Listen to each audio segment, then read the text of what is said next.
ঈদের ছুটি থেকে ঢাকা থেকে আসছি। রাস্তায় হালকা পাতলা যানজট আছে, সম্ভবত আসা যাচ্ছে, খুব একটা সময় লাগছে না, সম্ভবত ভালোভাবে আসা যাচ্ছে। ঈদের জন্য একটু ভাড়া বেশি নিচ্ছে আর যানজট অল্প একটু আছে, আগের থেকে একটু বেশি আর কি।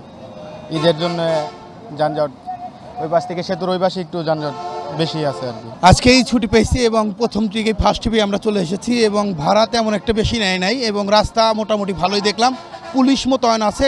এবার ঈদটা ভালোই হবে ইনশাল্লাহ, কোনো সমস্যা হয়নি। আজকে রাস্তাঘাটে সেরকম যানজট ছিল না, ভাড়াও তুলনামূলক অনেক কম। পুলিশ প্রশাসন যদি রাস্তায় মনে করেন যানজট ক্লিয়ার করে তাহলে আর জাম পড়বো না, কারণ যদি অবহেলা করে তাহলে তো জাম পড়বই।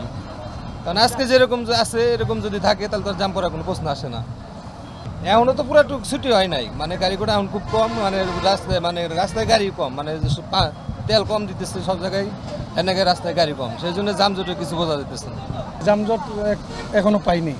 যানজট ইনশাল্লাহ রাস্তা মাস্তায় খুবই স্বাভাবিক আছে, কোনো যানজট নেই, আমরা সুন্দরভাবে যাচ্ছি। সেতুর পরে কি অবস্থা হইতে পারে, কারণ এখানে তো দেখতেছি এখানে তো জ্যামের রাস্তা, এই জায়গায় তো জ্যামের জায়গা, কিন্তু এই জায়গায় ফাঁকা দেখতেছি, তো আশা করা যায় ওদিকে ফ্রি হবে। আর রাস্তায় যেহেতু প্রশাসন আছে, মোটামুটি রোডঘাট ক্লিয়ার থাকবে, এটা আশা করা যায়। যানজট ইনশাল্লাহ আশা করা যায় এরকম থাকলে হবে না, কিন্তু টাক বন্ধ করে দিতে হবে। যেমন পাথরবাহী, আপনার বালুবাহী, এগুলা টাক বন্ধ করে দিতে হবে, তাহলে যানজটের সৃষ্টি হবে না। কারণ টাক হলে ধীর গতি, যার কারণে যানজট সৃষ্টি হয়।